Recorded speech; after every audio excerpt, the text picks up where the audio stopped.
What up, everybody? I got an interesting one, and you're going to be pretty impressed with the graphics on it. There's a lot of chatter going on the internet today. Matt Gaetz said something, rescheduling ASAP. What does that all mean? There's a QR code on your screen that you can scan and get our newsletters. So whenever I do a video or when we do the podcast on Sundays, we send out email alerts or whenever we have something else to offer. For example, Virginia and also New Nebraska will be coming up this year and our dispensary will be opening. But scan that QR code and now check out this stuff. Okay, it's the short thesis. Why the smart money is betting on 2027. Shout out to Notebook LLM. Look at that. Look, it's pretty good. It's pretty darn good. And so we're going to go over this. And the process is called Why the Smart Money is on 2027. Okay. That's people are thinking it's going to be this year. And it may, maybe, but maybe not. You know, we have the conflict and then the promise. And that's the 28th, January 28th, Matt Gaetz. I've been told DEA moving it ASAP, and the order has been stayed for the proceedings. And that's Chief ALJ John Mulroney, and that is an error. It should say January 13th, 2025. This was done by Notebook LLM. I think it looks really good, but it's not going to be 100% perfect.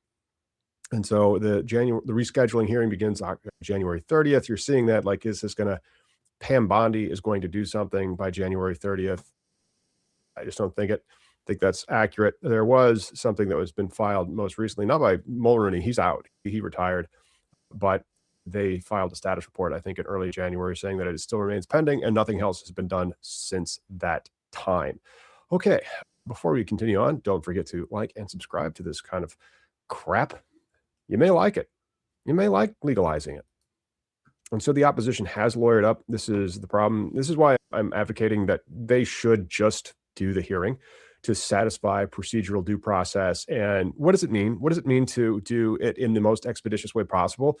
Sorry, I'm coming at you from, the aura. What does it mean to be most expeditiously possible? Does that mean like doing it as fast as you can and then getting smacked on appeal? Maybe even having like a TRO or a PI, temporary restraining order and preliminary injunction against the rule because they sorry, I shouldn't use those verbs, thrashed your procedural due process rights. Let's get into the procedural due process rights. And they have hired former Attorney General Bill Barr, and that's SAM, smart approaches against marijuana. So this is perhaps setting a trap for them. And I would prefer that you just moot the trap. Just don't do it. Of course, this is the major rule delay. I really don't care about this one as much. It is the Congressional Review Act. And so is it a major rule? It's over to 100 million. That actually might have gone up. It might be up to like 200 million now. And it requires 60-day session days, but it requires an affirmative stuff from Congress before it becomes effective. So it'll be there. You can treat it as if it is, and then it'll just be like a technical deadline that does elongate it. And then, of course, what about IRC 280E? Is that tax cutoff going to happen here? Interlocutory appeal hearing, ALJ report, final rule, CRA delay, and 4 months is like absolutely worst, case scenario. Like if there's, it's just not going to happen. It'll be closer to 3 anyway. And then the tax, we're not going to talk about 280E, but the specific definition of it is within the meaning of. And so taxes are all about substance over form. This is the thing that we got into, by we, I mean me and another lawyer. His name is Shane. Good guy. Got into over on Twitter, debating punctilios, which if somebody uses that word punctilio, watch out for them. That was a cowboy scenario and the HHS shield maneuver. And so we are in this particular provision of the Controlled Substances Act. That's section 811B. So there's a request for hearing and they granted the hearing. And so are you going to ungrant it? And, H811B, HHS findings are binding as to certain aspects of the science. And then they have a hearing and then they have the final rule. Why debate medical facts? The law says we have to accept them. That's true, but then it's not the medical facts, it's the factors of abuse. And so the administrative override. Okay, I'm going to skip the next slide because it's a little wonky, a little out of date. and it's irrelevant to our analysis. This one is more important. So, like, do they cancel the live hearing and then just accept the written submission? I don't know if they're going to do that. You know, eh, they say there's no genuine disputes of material fact. I think that Sam would disagree. The classification of all opposition arguments is policy disagreements rather than factual disputes, opinion versus evidence.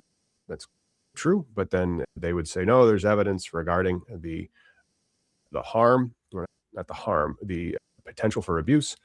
Opposition only needs one disputed material fact to overturn this in court. Then there's this case, United States versus Florida East Coast. It says Supreme Court case from many years ago, and the Supreme Court precedent is in this court more of a suggestion than stare decisis, or binding precedent. The Supreme Court has ruled the hearing does not, and statute does not automatically require a trial or a hearing. And so agencies can use written briefs, paper hearing to satisfy it. So the Department of Justice could say we accepted 4,300 comments, and that counts as a hearing. And then it may not apply to this one. And so this is what I'm worried about bar getting into, because section 21 USC 811A shall be made on the record after opportunity for hearing. So on the record triggers the formal, and then they cite to the APA, that's section 555 to 557, the formal rulemaking back. So the CSA is specific as opposed to the ambiguous, which is the railway case. And because it's ambiguous, it's even more suspect as binding precedent with this court. So they kind of mandate witnesses, perhaps cross-examination. And then there's the agency interpretation. That's the Loper-Bright or Loper-Bright. And so the Chevron defense that would have bolstered this here case back there. And so that case could, in theory, be weaker because it's generic. And then the CSA is specifically on the record. And then you don't give the regulators deference really as much anymore. So the judges will read on the record, literally, no wiggle room for the Department of Justice to fast track policy arguments. And the reason that I'm really advocating for this is just give them a procedural due process and moot it. So because what does it mean to be as expeditiously as possible? So if you do it really quick and then you get overturned on appeal and then you're back where you were, versus if you allow the procedural due process to, and then it may take a few more months, but that appeal fails. And that appeal fails and there's no PI or like injunctive saying that, okay, don't enforce that order. Isn't that more expeditious? That's really why if I was in the DOJ, I'd be like, okay, resolve this, sit down. Thank you for your evidence. Get us your opinion. Thanks. Boop. Here's the new rule to prevent the litigation risk in the future.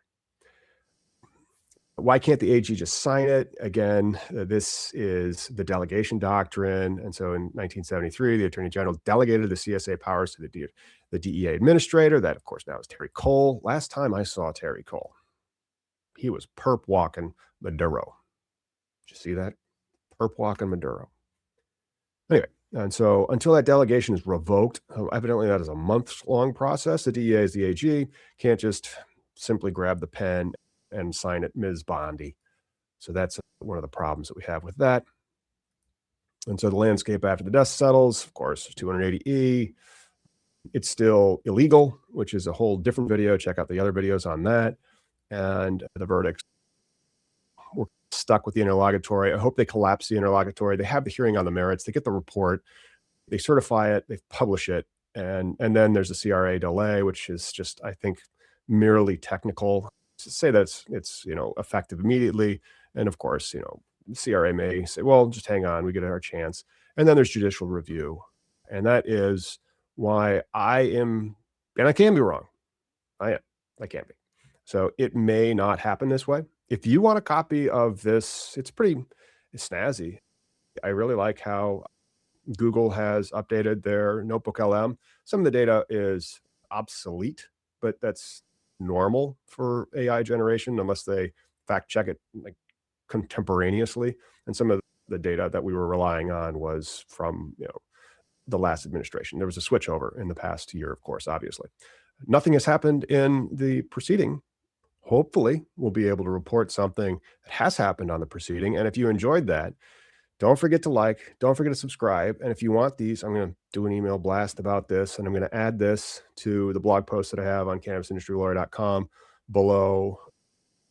I'll put a download link for this pretty sweet, you know, I thought it was pretty. eh, Say what you will about the AI, but the Notebook LM makes a good looking presentation. It took it about 15 minutes to make that. Anyway, I got to get back to work. Hopefully, you guys are having good days. We'll see you on Sunday. Check you later.